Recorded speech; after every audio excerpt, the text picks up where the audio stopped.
Hello बच्चों, आइए प्रश्न को पढ़ते हैं। किसी समांतर श्रेणी का प्रथम पद ए, अंतिम पद बी और सार्वंतर एक है। सिद्ध कीजिए कि समांतर श्रेणी का योग 1/2 ए प्लस बी और 1 माइनस ए प्लस में भी होगा। सबसे पहले हमें इस प्रश्न की मुख्य अवधारणा को समझना होगा। यदि हमारे पास किसी समांतर श्रेणी का पहला पद हो ए तथा इस समांतर श्रेणी का अंतिम पद हो हमारा यहाँ पर बी तथा इस श्रेणी का सार्वंतर हो हमारे पास डी, तो हम कहेंगे कि इस श्रेणी के n पदों का योगफल का सूत्र क्या होता है। इसका सूत्र होता है हमारे पास n/2 और फिर पहला पद प्लस में अंतिम पद। मान लेते हैं इस प्रश्न में हमारे पास अंतिम पद है, यह है nवां पद।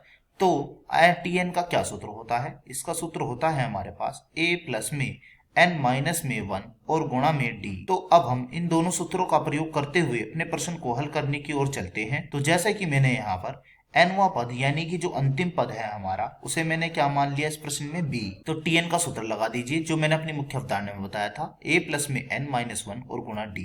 तो b बराबर यह हो जाएगा हमारा a यानी कि प्रश्न में प्रथम पद दिया हुआ है प्लस में n माइनस में 1 और गुणा में d।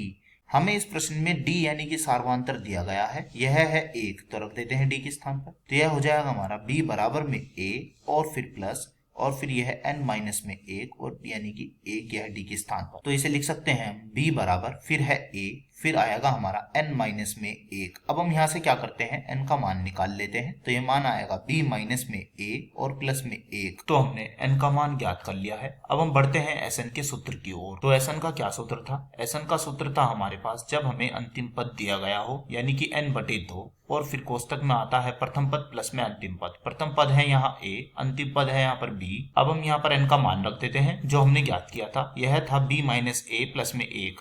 तो लिख लेते हैं इसे b माइनस में a और फिर प्लस में 1। बटे में क्या चल रहा है? बटे में है हमारे पास 2 और फिर है यहाँ पर a प्लस में b। अब हम इसे ठीक प्रकार से भी लिख सकते हैं यानी कि a प्लस बी यह है प्रथम पद और 1/2 यह बाहर चली रहा है, फिर है हमारा b माइनस में a प्लस में 1।